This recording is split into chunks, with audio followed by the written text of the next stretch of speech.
Broadcasting live from the Capital OTB studios, this is Racing Across America with Seth Merrow.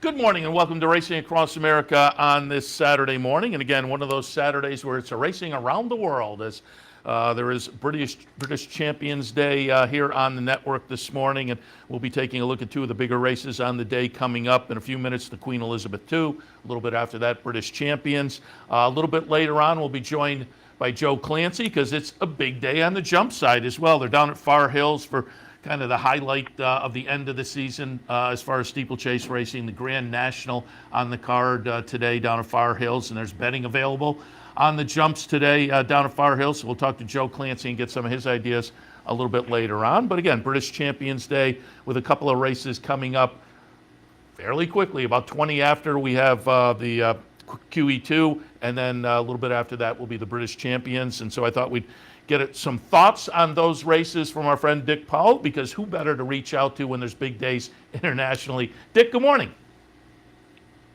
Got international racing all day. Australia last night, Great Britain today, and Hong Kong this evening. So, and I was listening to Bick the other day.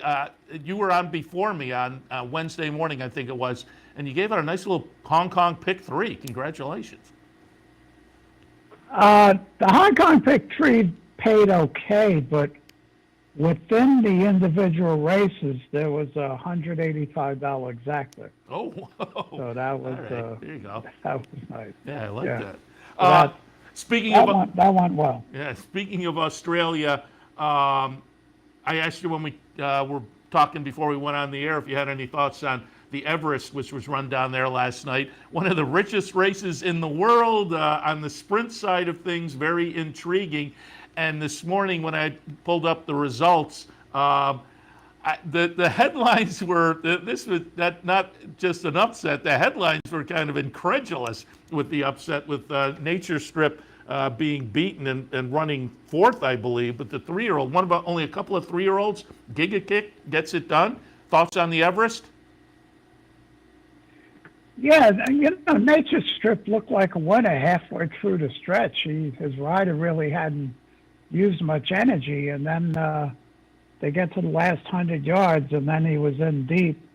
And Giga Kick, undefeated 3-year-old on the outside with Craig Williams, he winds up getting up in time to win, I think it's like $7-8 million first place prize. You got to give the Australians credit, Seth.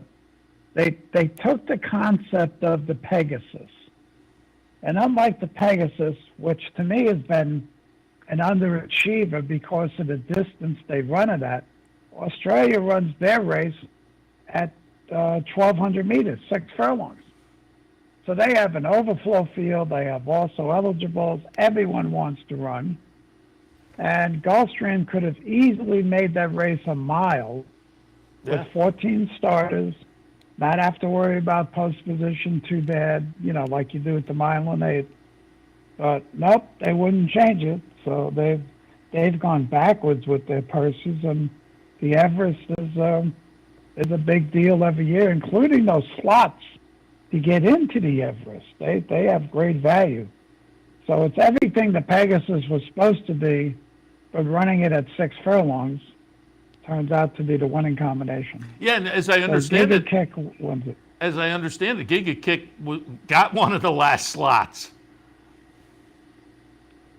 Yeah, there's a lot of intrigue and stuff going on to get into those slots, and rightfully so. It's a great race, and going 6 furlongs, you got a chance. Going a mile and 8 like we do from a bad post at Gulfstream, you have no chance. Yeah. If you draw 10, 11, 12, you shouldn't even enter. So.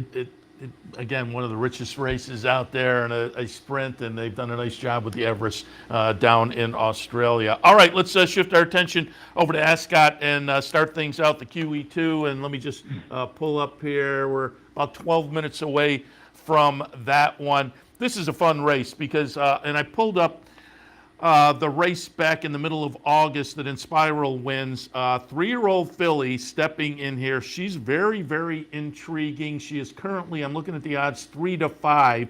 But right inside of her is Modern Games, the 3-year-old who comes out of the impressive win up at Woodbine in the Woodbine Mile. They add the intrigue to this race. What are your thoughts on the QE2? Well, I like Modern Games. I mean, Inspiral is obviously a terrific filly, and she gets in light with 126 pounds. But Modern Games not only came over and won the Breeders' Cup Turf, Juvenile Turf, then won the Woodbine Mile, but in between that, he's about the only horse to make Baid run. Yeah. I mean, Baid has had a procession of races this year, and Modern Games, 2 back in the Sussex Stakes at Goodwood. He really gave him a tussle, and he showed it when he went up to Woodbine and ran a mile on 1:32 3. So I think he's the horse to beat in Spiral. Now, Frankie's already had 2 winners. Holly Doyle won the first race. Frankie's won the next 2, so Frankie's red hot as usual at Ascot. But I think the price just tells you you just got to go with Modern Games. You can't take the odds on. You got to go with the 4 or 5 to 1 shot. Yeah, currently you're getting 3 to 1 on Modern Games, and again, in Spiral is 3 to 5. What if you're going to play around a little bit? Anything interesting underneath?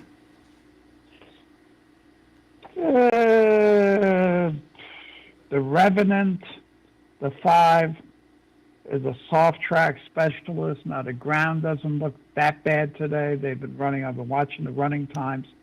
They're all about 3 seconds slower than normal, but the ground isn't kicking up that bad. But he'll be coming at the end with Ryan Moore.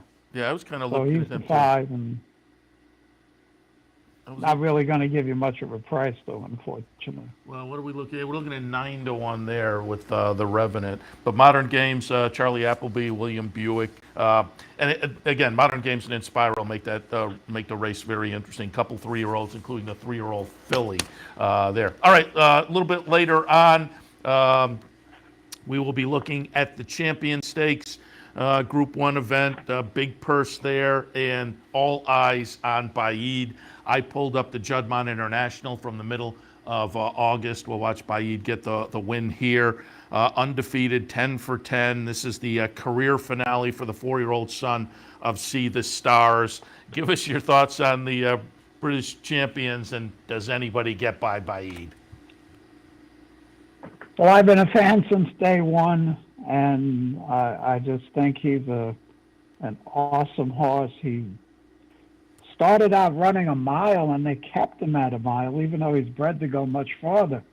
So when he went into the Juddmonte International at a mile and a quarter, there were some doubts in some people's minds, but not in mine. I thought he'd been running the wrong distance all along, and this was the right distance.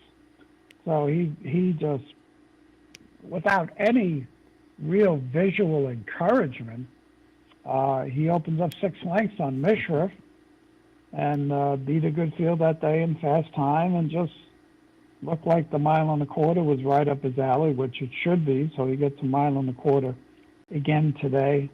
I don't see him getting beat today. I'm rooting for him. It'd be great for him to go and finish his career 11 for 11, and he's just done everything right.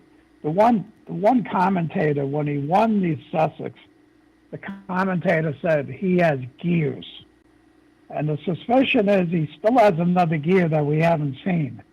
You know, we kind of saw it in the Juddmonte, but then he opened up so quickly, Crowley didn't really have to persevere on him.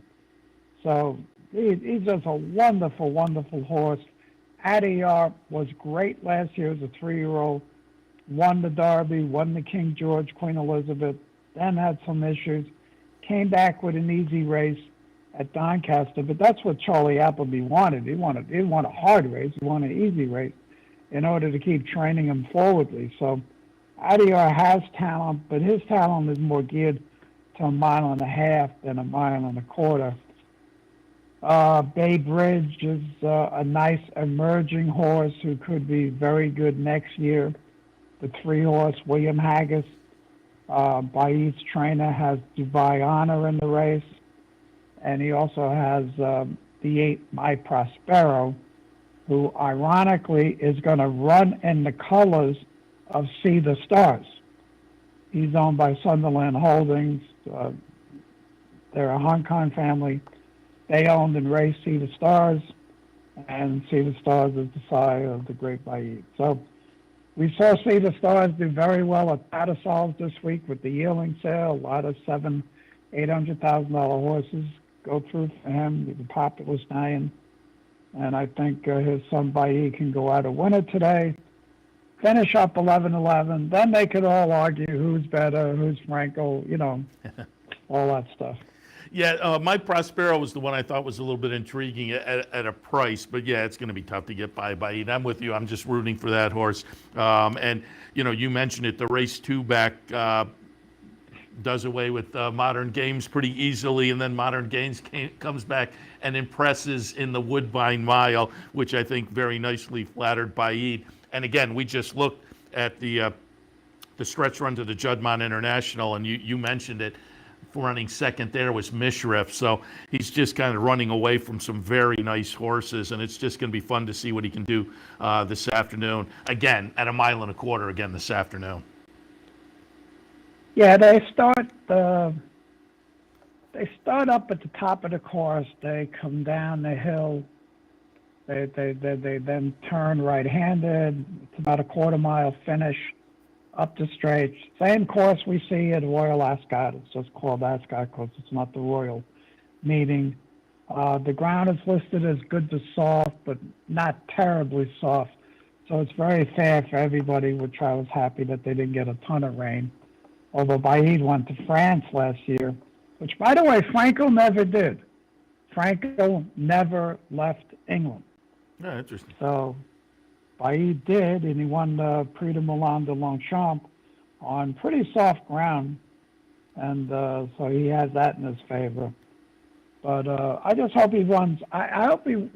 Remember when Buddy Delp had spectacular bid, and he won the 1.25 miles in 57 and change, and before the race he told Shoemaker, let's have some fun today. Now William Haggis doesn't seem like that kind of trainer.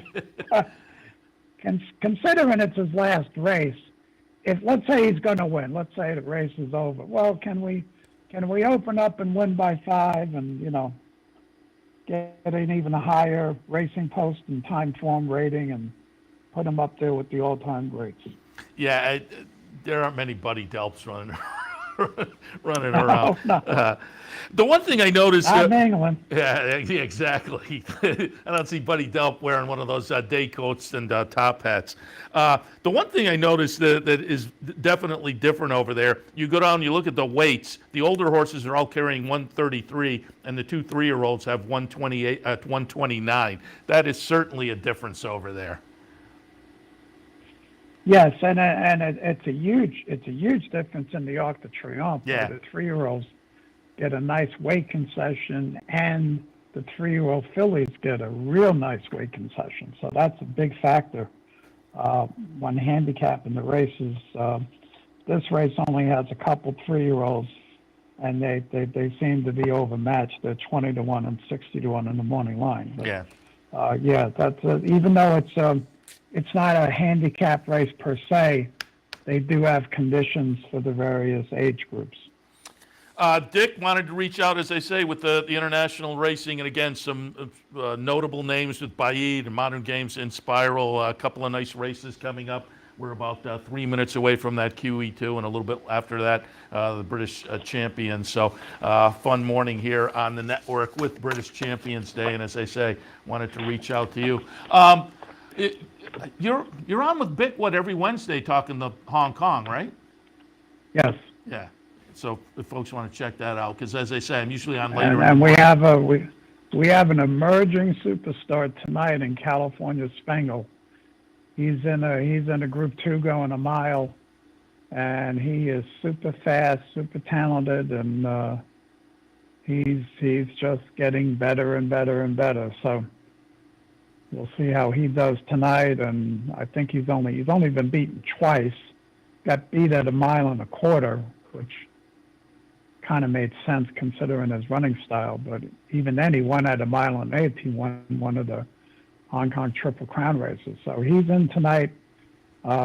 Gets a couple of pounds because there's a couple older horses that are weighted even higher than he is.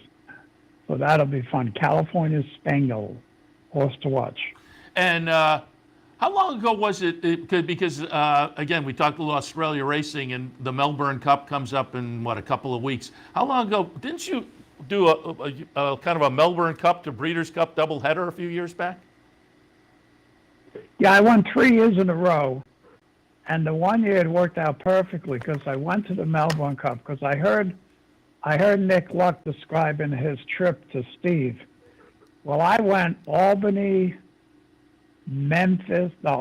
Baltimore, Memphis, LA, Auckland, New Zealand, Auckland, New Zealand to Melbourne, and then coming back, Melbourne, Sydney, LA, Chicago, Albany. And the great thing was when I came back, I stayed for Oaks Day, which is a Thursday, left on Friday, got in Friday night in LA, and went out to Santa Anita the next day and got to see Zenyatta win the Classic. That is a horse racing trip. I'm envious. Dick, got to go. They're loading in. But again, appreciate the conversation. And of course, we will talk again. Okay, Seth. Thanks for having me.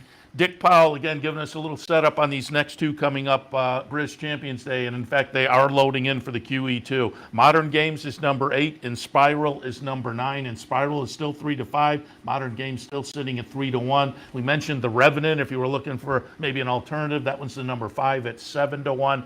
But I think the two, the 8 and the 9, in Spiral and Modern Games are the two that are intriguing in here. 2 3-year-olds, including a 3-year-old filly in here. So British Champions Day QE2 up next.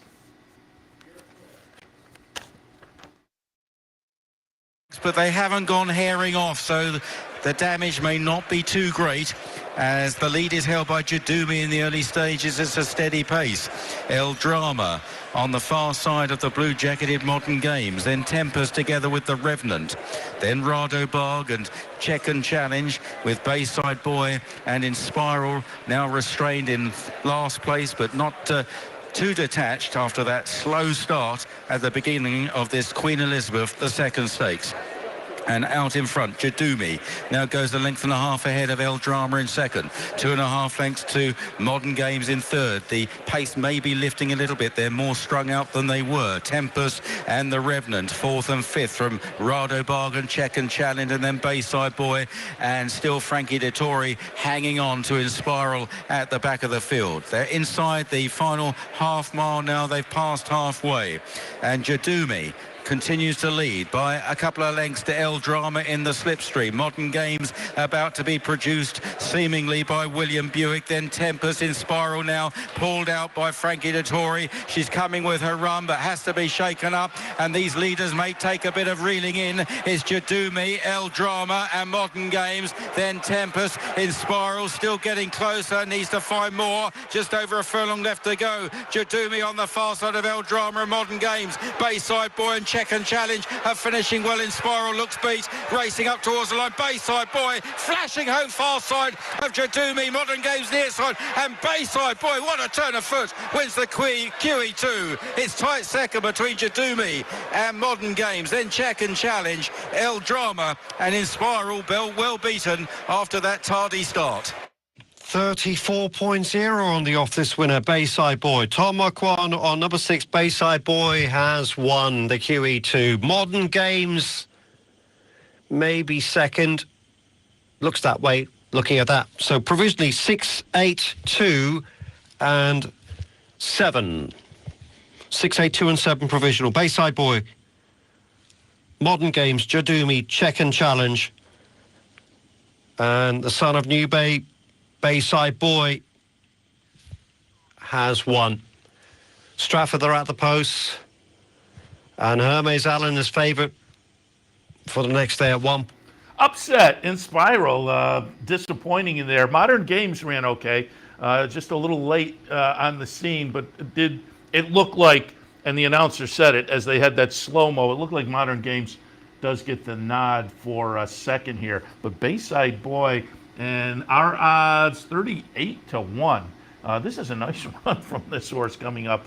And as you can see, Modern Games just kind of gets in gear a little bit late, and the horse had already snuck up the inside by then. 6-8, yeah, sure enough, 6-8, 2 and 7. Bayside Boy coming out of a win back in the middle of September, was 1 for 4 this year with a win and no seconds and no thirds. So the last maybe signaled the horse was rounding into some form, but another 3-year-old in the field here and gets it done very nicely for Roger Varian in the QE2. 6, 8, 2 and 7. Modern Games coming out of the win up at Woodbine winds up second. And again, in Spiral, the 3 to 5, eventually the 4 to 5 choices. I'm looking at the odds. A little bit disappointing there in the QE2. Next up will be the Champion Stakes on British Champions Day. So we will have that coming up for you a little bit later on. Just right at the end of the show, we'll end and send it to that one. We'll see if Baid can go out undefeated in the career. I will take a break. I'll come back. I'll do some news and notes, and then we'll catch up with Joe Clancy, because, again, it's a big day on the jump side with Far Hills, and you can play Far Hills today on the steeplechase side of things. But the Grand National will highlight that card. It should be a lot of fun. I'd love to go down there. It seems like a lot of fun, and I don't think it's that far of a ride for us from this area. I'd love to go down there sometime and take in that spectacle. But we will live vicariously through Mr. Clancy a little bit later on. But before that, again, we'll take a break and just hit on some news and notes. So stay tuned. Capital OTB is now streaming live on Roku. The RTN Racing channel on Roku lets you watch OTB TV live through your Roku device or your Amazon Fire Stick, rather than being limited to computers and mobile devices, which means you can now watch OTB live wherever you are. Simply open Roku, scroll to find the RTN channel, then click on OTB TV. OTB TV on Roku. Try it now.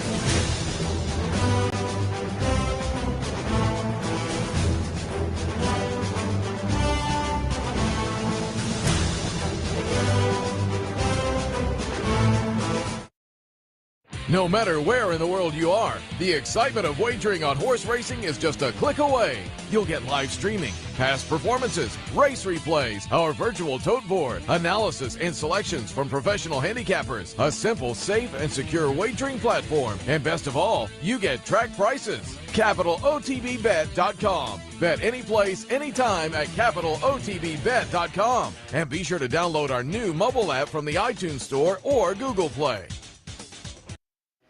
Welcome back to Racing Across America on this Saturday morning, again in the midst of British Champions Day, with a little bit of an upset in the QE2. And they haven't posted the post time yet for race number 5. But again, we're a better part of a half an hour away from that one. Wanted to go back to Thursday and show the 2-year-olds at this time of year are always kind of fun. And there was a nice one unveiled at Keeneland on Thursday. I was in doing the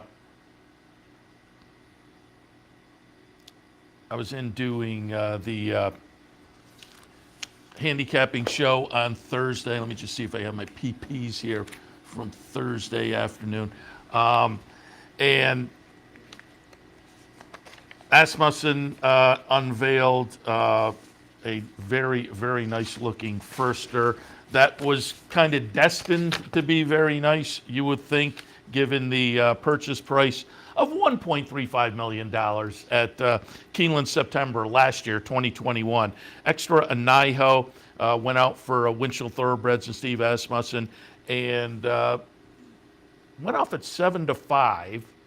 And after the race, that looked like a gift because this is extra nihil. The chart margin here is going to be just under 10 lengths in the career debut, and kind of a nice little field. There were some nice runners in here, potentially nice runners, and he kind of laughs and runs away. It was a 92 buyer for the debut effort. This time of year for a 2-year-old, that's a pretty good number. $1.35 million at Keeneland September 2021. Tyler Gaffleone was on board. As I say, went off as the 7-5 favorite. And, again, given the breakage situation down there, that translated to $4.92 on the win. After the race, Steve Asmussen said, obviously, the horse has been extremely well thought of the whole time. He went to Laredo, which is the training center where his parents oversee the care of some of the young horses. He always, again, quoting from Asmussen, he always appeared to be the head of the class. It's nice to get him over to the races and have it written down in black and white.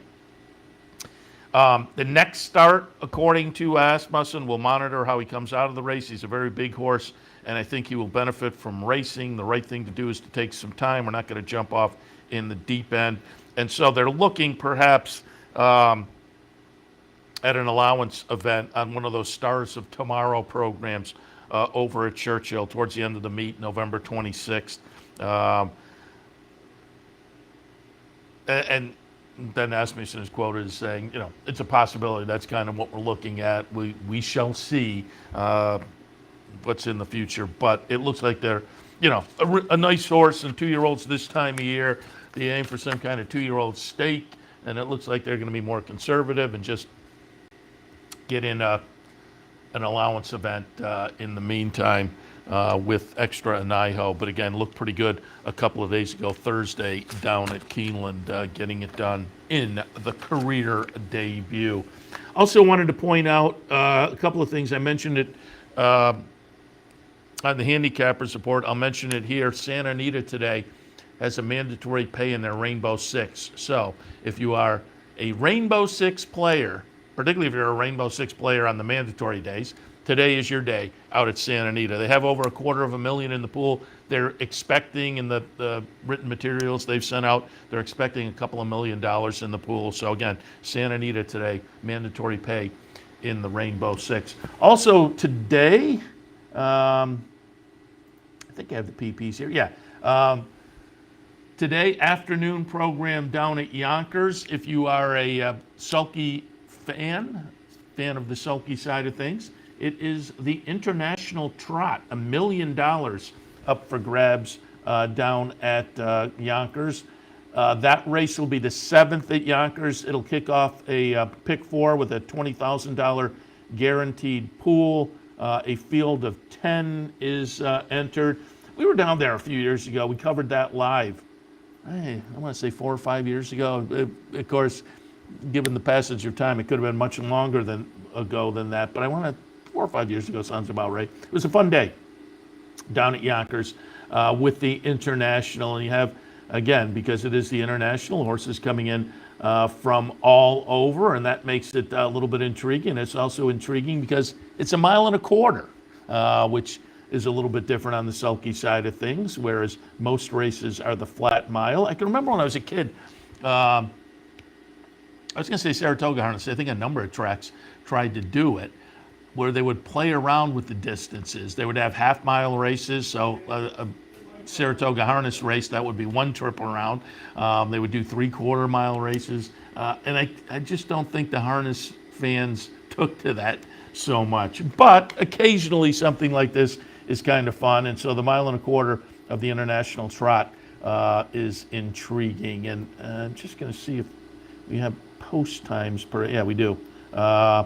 It'll go off at about 2:30. That's what they're looking at. 7th race today at Yonkers, the $1 million International Trot. So keep that in mind, as I say, if you're a fan of the sulky side of things, even if you aren't, just as I say, fun and kind of intriguing, bringing connections, horses and connections, trainers obviously, but drivers as well, coming in from various parts of the world. And harness racing, pretty popular over in Europe. Came out a couple of days ago, Dave Grenig article Charge It, his return has been delayed again. Boy, he is star-crossed. Coming out of that win in the Dwyer, I think a lot of us were saying this could be an important 3-year-old, and then he just has had issues since then. So Todd Pletcher has said, unraced since winning the Dwyer by 23 lengths. He's had some foot problems, forced him to miss the Travers, subsequently missed the Pennsylvania Derby. He was going to try to make the Kelso and then the Cigar Mile, but it looks like those plans are on the sidelines as well. Pletcher is now saying, wouldn't rule out maybe a December start down at Gulfstream, perhaps the Mr. Prospector at 7 furlongs or the Harlan's Holiday. Both of those are scheduled on New Year's Eve, so perhaps we'll see him then. But it's just that when horses start to get these kind of issues, sometimes the time off does them okay. They come back and boom, they're ready to go. But you always have to just wait. It's a wait and see process. Will they make it back, or is this just the signal of the horse has some issues and has shown some talent and will head permanently to the sidelines? We'll see how it works out. But again, potentially at this point, maybe towards the end of the year, Charge It will return. Mind Control, not going to be pointed to the Breeders' Cup Dirt Mile, and instead will train up to the Grade 1 Cigar Mile. Pletcher quoted as saying he loves Aqueduct and he runs well fresh. So Mind Control looking towards the Cigar Mile a little bit later on, and that is expected to be the final race of his career. All right, we'll take a break, and as promised a little bit earlier, we'll talk a little bit on the jump side of things with Far Hills and the Grand National kind of being a highlight of the end of the jump season. We'll hit on that in just a moment with Joe Clancy, so we'll take a quick break, come back and head in that direction. And I just pulled it up. I will say, as I noted, I would love to go down and experience an afternoon down there. It sounds like a lot of fun with tailgating. There's wagering now available at Far Hills as well. And I pulled up the map, 2.5 hours. So if you got in the car, it's a 1 o'clock post time. If you got in the car, you could be down and enjoy some Far Hills yourself. But as I say, we will live vicariously through Joe Clancy right after this. So stay tuned. Racing Across America continues. Doesn't get any better than this, Tom. They're all in line, ready for the start. And they're off. American Pharaoh comes into his final furlong. Breeders' Cup winner, a horse of a lifetime. This is unbelievable. It's one of the most sensational ever.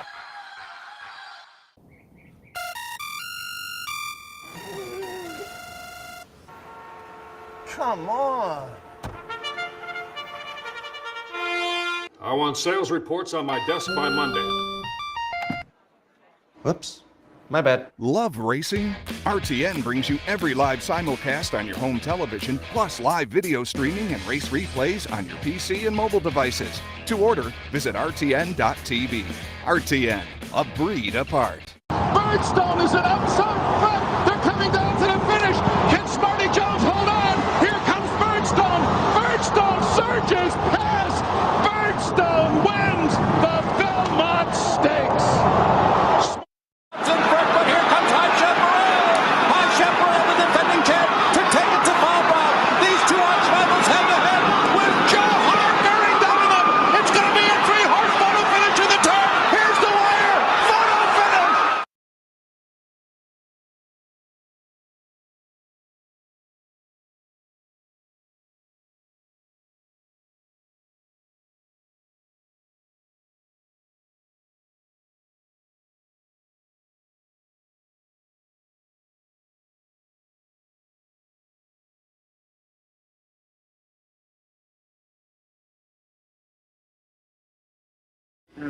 Welcome back to Racing Across America. As promised before the break, joined now by our friend Joe Clancy. We'll talk a little jump racing. Far Hills, which kind of puts an exclamation point on the season with the Grand National coming up this afternoon. We'll talk a little bit about that and more. Joe, good morning.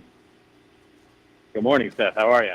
Very good. Happy to have you on. I haven't talked to you since Saratoga. And as I say, this is a little highlight on the jump season. So who better to reach out to? But first, any thoughts on what the weather's going to look like this afternoon down that way? It's beautiful here. So Nice. they had some rain a couple days ago, but today is sunny and, 65, 70 degrees. And a lot of times, the rain will affect the turf here, but I don't think it's obviously I haven't walked the whole thing, but I would think it's in very good shape and really fair. And for folks who have never been there, I said during the break, and I pulled up a map, and I said I'd love to get down there. It sounds like a lot of fun, tailgating, and there's wagering now. And I pulled it up from Albany, a quick 2.5 hours, but just fill people in who have never been there, what the scene is like down at Far Hills.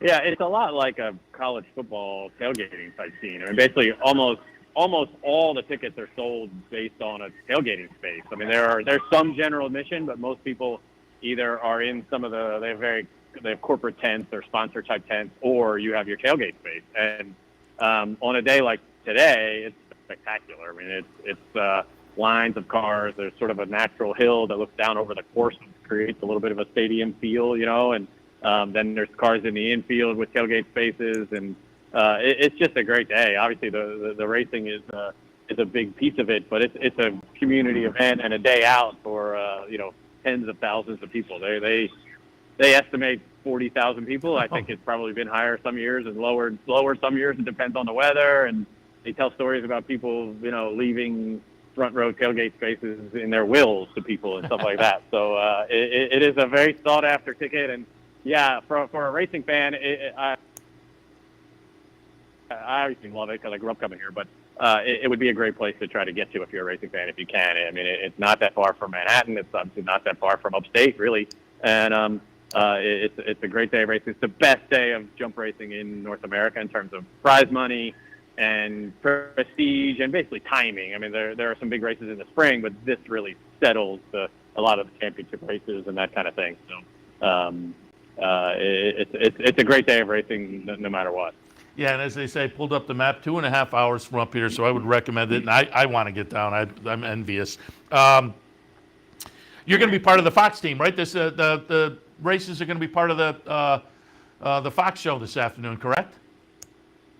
Yeah, so it's all part of the America's Day at the Races show, and Richard Migliori and myself and Acacia Courtney are here bringing everybody a little bit of the flavor and obviously covering the races, which they'll mix in with the Aqueduct cart. Nice. Let's talk about it. Grand National, $250,000 up for grabs, Grade 1 event. And I pulled up the Lonesome Glory from Belmont at Aqueduct, Belmont at the Big A, going back to September 15th. Snap decision, looks like he's on his way to an easy victory, continuing his impressive career. But Noah and the Ark, off a huge layoff, comes up late at 41-1 and winds up running away with this one in a huge upset. After the race, people were kind of wringing their hands a little bit on snap decision, but to me, there was a 28-pound difference here. That evens up this afternoon. But what do you make of the performance off the layoff for Noah and the Ark, and what are you looking at this afternoon from those two and beyond in the Grand National? Yeah. No, like you, I was as surprised as anybody when Noah and the Ark ran the way he did. And, he had done something similar, but, far weaker race in May of 2021, which was his most recent start coming into that race at Aqueduct in the Lonesome Glory. So it was a surprise. I think the 28-pound swing, snap decision, as brilliant as he was at Saratoga, maybe he was entitled. I mean, I don't know if Steeple Chaser's quite bounced, but he was probably entitled to a race that wasn't as good as that coming back in a month. And obviously, you had no answer for it. And today the weights are level, so it's a 28-pound swing in snap decision's favor, which has to help. I would think they might want to try to ride snap decision a little differently. Ended up on the lead at Saratoga, which made sense because. But at Aqueduct, he was on the lead, and it really wasn't a surprise to those other people. And he went pretty quick early, and I'm not a big sort of times guy in a 2-mile race. But at Saratoga, he ran 2 3/8 in 4:32 and won. And at Aqueduct, going 2 1/2, an eighth of a mile farther, they went 4:34. So he's doing he's doing a lot of work early. It's only 2 seconds slower, and they went an eighth of a mile farther on a very similar course. So he's entitled to me to, kind of, it wasn't a bad race, and he hung on and beat the other horses for second. He's still perfect first or second in all 17 jump starts, which is amazing to me. And, today he should be primed and sitting on a pretty big effort. Noah and the ARC kind of has to prove it. If he does it again, yeah, he's made his case. And I will note, I said a 28-pound difference. Noah in the ARC was 140, which on the jumps is kind of feathery, but snap decision 168 that day. And like you, that day I was looking at the times and I was saying, I think with the 168, I'm kind of going to give him a pass. But what are your thoughts today? Which direction are you going? Do you go back to snap decision this afternoon?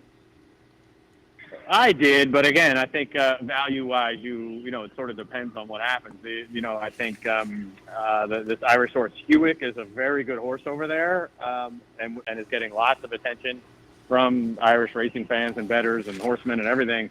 I'm a little skeptical of his ability to kind of run a shorter race for him on our quicker ground. I mean, he was running 3 5/8 and actually ran in a 4 1/4 mile steeplechase in March. In the PTs it says 2 1/4, but it's actually 4 1/4. I think it probably broke the database or something at Equibase. But he's going 2 5/8 today, so he shortened his way up. But he's a quality horse, very highly rated. They obviously wouldn't bring him over here if they didn't think he was good. It's interesting to look at the markets. That decision is sort of the morning line favorite here, but over there it's completely opposite. Hewick is a heavy favorite with Irish bookmakers and English bookmakers. Of course, Pistol Whip, who was second to snap decision in May, and he was a good horse in England. He was purchased to come over here and race. Races with Leslie Young now. Actually, same owners, still own him actually, but he was sent to Leslie Young to race here. He kind of anecdotally was a horse who was struggling with not being able to use Lasix in England, so they had to be very careful with his races. And he gets back on Lasix today, was not able to use it at Saratoga and bled, as it says in the CPs. So I think he's legit, and he might be a pace type horse or horses up close early. But I think if to me snap decision, he's got to come back to his, to that A effort, and it's gonna be very tough to handle. I think he's a very good horse.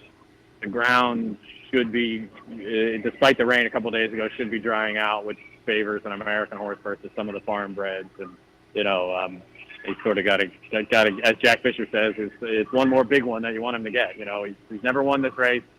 He was second in it last year, beaten by the Mean Queen. He won over the course a couple of years or 3 years ago. And he's never been an Eclipse champion, and this would just cement it. He might have a case for it even if he loses today, but this would cement the Eclipse Award for him, for sure. Yeah, the Iroquois, the Shepherd, Grade 1 events already on the resume, but as you say, this would absolutely firm it up for him. And I was looking, as you were talking about the Irish horse, I was looking down at that race, which you say, and I'm wondering if the typesetter thought 4 1/4, that can't be right. So typed in 2 1/4. But then exactly. I looked over at the time. If you look the rate. I looked over at the time. It's 9 minutes. Oh my God. Yeah. You can go out. You can go to the concession stand and buy a Coke and come back for the end of the race. That's crazy. Right. No, today the horses will be back in the barn at 9 minutes. It's nuts. All right, there was one other race that I wanted to touch on today that looks like it's kind of fun because it's a flat race down there at Far Hills. The fifth race is the John Forbes Memorial, $100,000 up for grabs. But notable in here, Cross Border running on the flat down at Far Hills. Talk a little bit about this fifth race. Yeah, it's a fun race. And part of the purse money comes from the New Jersey Horsemen, which is great because the pari-mutuel wagering here is technically on a Monmouth pari-mutuel date. So any share goes into the purse account in New Jersey. So for them to come back and help out Far Hills with the purse of this race, it's run in memory of John Forbes, very notable, successful trainer and horseman group leader in New Jersey for years, who passed away a couple of years ago. And I think it's a great touch. And yeah, we've got Cross Border, Grade 2 winner, millionaire. They do go 2 miles, which I think that's that's the sort of fascinating part of this race, is that they're going that far. It's a mix of sort of steeplechase leaning type horses and then a handful of flat horses. Cross Border is one. Ocean's Map, who was going long in the races at Monmouth and actually ran off the turf in the John's Call this year. And Michael Dickinson brings a horse, Groin, who was also in that same race at Monmouth, and he was actually fourth behind Snap Decision in the turf stake at Colonial Downs in July. So it's a fascinating race. I'm kind of taking a stand against Cross Border. I just feel like he's going to be the one name everybody knows in terms of betting. But does he really want 2 miles? Is he as good as he was? He hasn't won a race this year. Obviously some of them are pretty tough compared to this, but I don't know. If prices were there, you might think about him. But I'm kind of taking a stab a little bit with Jack Fisher, Mystical Man. The horse is coming off a layoff, but I think he's will be a square price. And, he's been up from being at Jack's farm, running up and down hills and things. Kerry Bryan, who has Cross Border now, has a horse, Agitator, from Irish bred that I think could also jump up and run pretty well. He was running in Group 3s over there. Is that kind of a horse. And, again, I think it's going to be a very tactical race. There's 14 in it. Huge field. A lot of these horses coming off the flat, it'll be their first time starting from a non-starting gate start. Oh, right. And then you've got a handful of flat jockeys in it too, which will be a little different. The distance and the hill. It's a serious. I'm on the top of the hill right now near the finish line. It's a serious pull from the sort of end of the backside all the way to the wire. It's a really, really steady climb, which is going to test a lot of those horses with the platform that you see. Yeah, and you mentioned a mix of flat and jump jockeys, and the flat jockeys are going to have a little bit of weight a little bit of lead in the padding there, because we're looking at weights here of 144 and 148. So some of these flat guys are going to have to add some lead in there. I will say I'm a big Augustin fan. It's not Jonathan Shepard, but I'll take Michael Dickinson. Royan is maybe a little bit interesting to me in here as well. Yeah, definitely. He's the same thing. He's been trained. He trains at a farm, and the horse has done plenty of hill work, and is certainly fit enough. He's got to sort of prove he's. You wouldn't say he's as good a horse as Cross Border, based on what he's achieved. But here, the playing field tilts a little differently because of the configuration and the race. Is the game plan with Cross Border eventually the jumps? Yeah, that's what they talked about, and I know she's done a little bit of at Fair Hill there where they are. You can do a lot of jumping and playing around with horses where they don't necessarily have to be pointed to a race specifically, but they can start to get some work in. And I think that's the plan. I don't think they're going to be in a big hurry with him. He's 8 years old. Yeah. You want to do the right thing with him. And this race was sitting here. I think she tried him once on the flat in the New York bred race, and he ran okay. And Kerry raves about his sort of attitude at Fair Hill. She says he seems really happy. He loves going across country and seems to enjoy the change of pace a little bit from the racetrack. So, I think it's fun. It's a cool thing to do for the Wyckoffs, and to see if the horse. I think they'll play it by ear and see if the horse appreciates his takes to it, and maybe I doubt you'd see him over jumps this fall because we're running out of time, but maybe if they're thinking about it, horse for the spring. Yeah, interesting.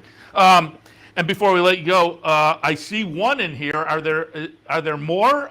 Your brother Sean, of course, has Riverdee Stables, and I'm looking in the third race. He teams up with Marshall Graham and 10 Strike Racing with Awaken. So are there any other Riverdee horses on the card? Yeah, he's got a couple. There's, I think Awaken's got a shot in there too. He's kind of live off a maiden race. It's a little bit of sort of stepping over a condition to try a novice stake, but I think he's kind of live and ran really well in that maiden race. And if he could run back to that, he could be a player. Senor Seville runs in the fourth race, I think. Yes, fourth race is Riverdee horse, and he'd be a long shot, but again, he'll love the distance. They go 2.58 in that race, and a lot more jumping that we see in some of the flat track efforts. And then they've got a maiden in the lap. So and he's coming off a second. Cool Jet is his name, and I think he's got a chance too. So yeah, very good. So again, Riverdee being Joe's brother Sean, who again featured on our summer shows as well, along with Tom Law. But I thought it was fun, Awakened teaming up with Marshall Graham. That's what, get Marshall over onto the jump side of things. That's kind of fun. Joe, we appreciate No, the crossover is great. Yeah, no, absolutely. The crossover of those owners is really fun. Yeah, really fun. Absolutely. Joe, appreciate the conversation. I know being on the TV side of things, it's probably busy, Thank so you. we'll let you go. We'll let you get back to pre-production and whatnot. Say hello to everybody on the TV side for us, Keisha and Megan, whatnot. Have fun this afternoon. Appreciate the visit. All right, thank you. Joe Clancy, this is horseracing.com. The rest of the year, Saratoga special, of course, during the summertime, but I thought we'd get some thoughts because that Far Hills is on our wagering menu today. They have a pick 6, pick 4s. Should be a lot of fun today on the jump side of things, and some flat racing as well down there, as we talked about. So keep that in mind for this afternoon. I'll take one more break. When we come back, we'll do a little more on the news and notes side of things before we send it to the Champion Stakes. That's about 7 minutes away. So again, I'll take a quick break, come back, do a couple more minutes of news and notes, wrap it up, and then back over to Ascot for more international racing. Stay tuned. The Clubhouse Racebook is the Capital Region's new home for racing and sports. 25,000 square feet of Vegas-style action with live wagering on the best horse racing from around the world.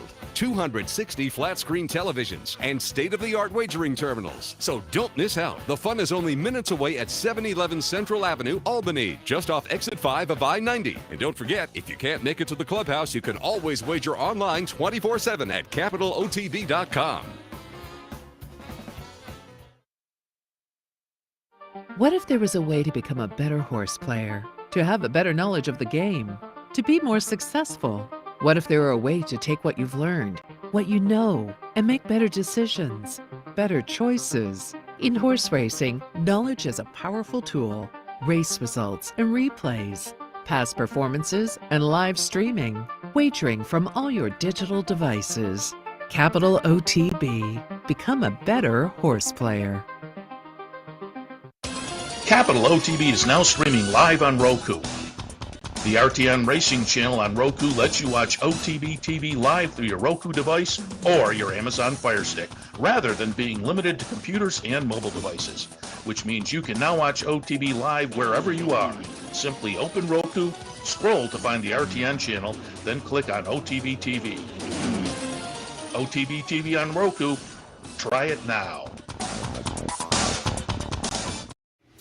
Welcome back. They put out the final Breeders' Cup Classic rankings. The rankings, there's an international group of folks who vote.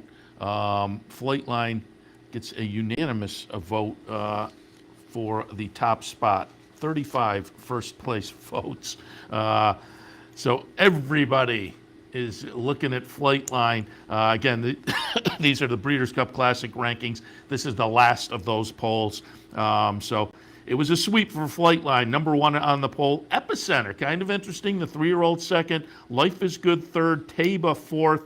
Olympiad. And again, given what Epicenter and Taba have done, Epicenter Travers, Taba Pennsylvania Derby, they established themselves as interesting 3-year-olds to watch at the end of the season. Life is Good. I think folks were kind of maybe disappointed with his last effort a little bit, but got it done, and I'm not as critical of that last start. In the 5th spot, Olympiad, then Hot Rod Charlie, Country Grammar, Rich Strike in the 8th spot, Cyberknife 9th, and Happy Saver in the completes the top 10 there. That is the again the final poll, Breeders' Cup Classic poll, and again there's an international group of voters there.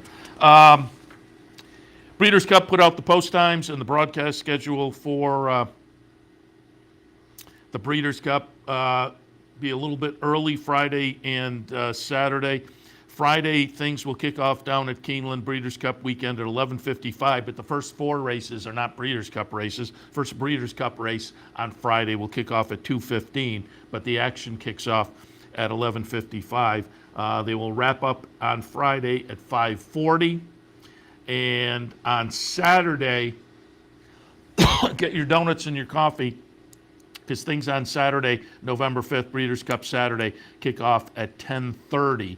But again, the first two races aren't Breeders' Cup races. The first Breeders' Cup race will go at 11:50, and the Breeders' Cup Classic will go at 5:40. There'll be a get-out race as well at 6:20 that is not a Breeders' Cup race. So both days, Breeders' Cup action will end at 5:40, and the days start a little bit early, particularly the 10:30 start on Saturday. So just keep that in mind if you're making plans. And if you are making plans, don't forget you can reserve a seat here at the Clubhouse Racebook. We'd love to have you stop by and enjoy action on Breeders' Cup weekend, Breeders' Cup Saturday in particular, here at the Racebook. Always get a nice crowd in here, a nice buzz, and that's fun to enjoy the races along with other folks. If you reserve a seat here, you get a commemorative glass as well. So give us a call or stop down and reserve a seat for Breeders' Cup Saturday here at the Clubhouse Racebook. We would love to have you swing on down. All right, I'm going to wrap it up because we are 2 minutes away from the Champion Stakes at Ascot on this British Champions Day. Big purse up for grabs, almost $2 million. They will travel 1.25 miles, and Baid will try to go out undefeated in the career. So far 10 for 10, looking to go out 11 for 11. He is currently 1-5. Baid is the number 2 horse. Second choice is Adayar, who is going off at 6-1. And then the other horses are all double digits, but they are loading in. So I'm going to wrap it up. Racing Across America for this Saturday morning. Thanks for tuning in. Be back in about an hour and a half or so for OTB Live on a Saturday afternoon. Lots of great action today. The Yonkers International on the sulky side, the jump side, the Grand National at Far Hills. Don't forget Santa Anita mandatory pay in the Rainbow Six today. So a lot of fun, and we'll kick it off right here and right now with the Champion Stakes from Royal Ascot. Stay tuned for that. I'll see you later. On the inside of the field, the others are just spurning the inside rail at the moment. Jim is inching a little bit in behind Baybridge, wants to get off the rail, doesn't want to get boxed in. It's Stone Age that leads from Royal Champion.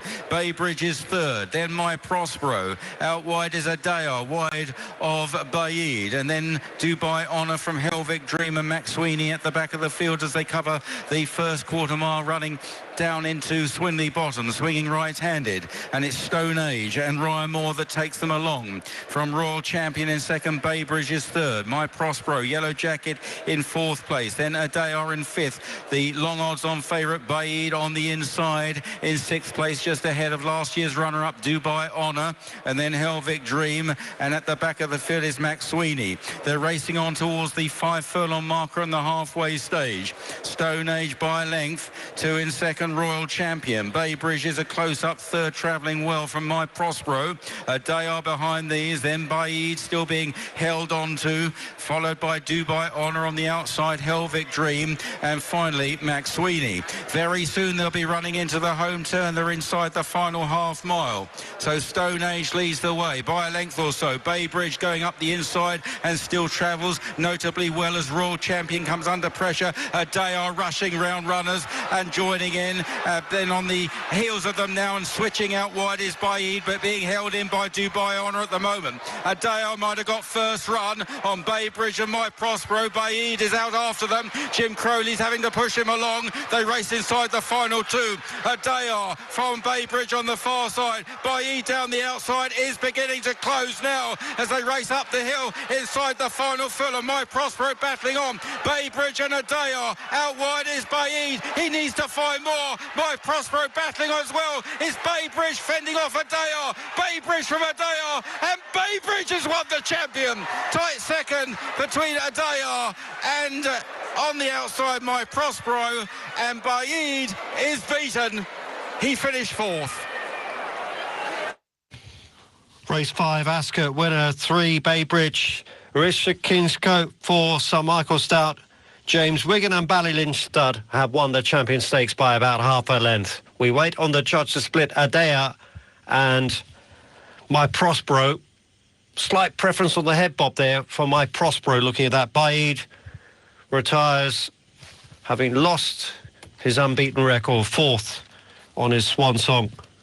And they finish clear of Stone Age, who having led, dropped to 5th. And Dubai.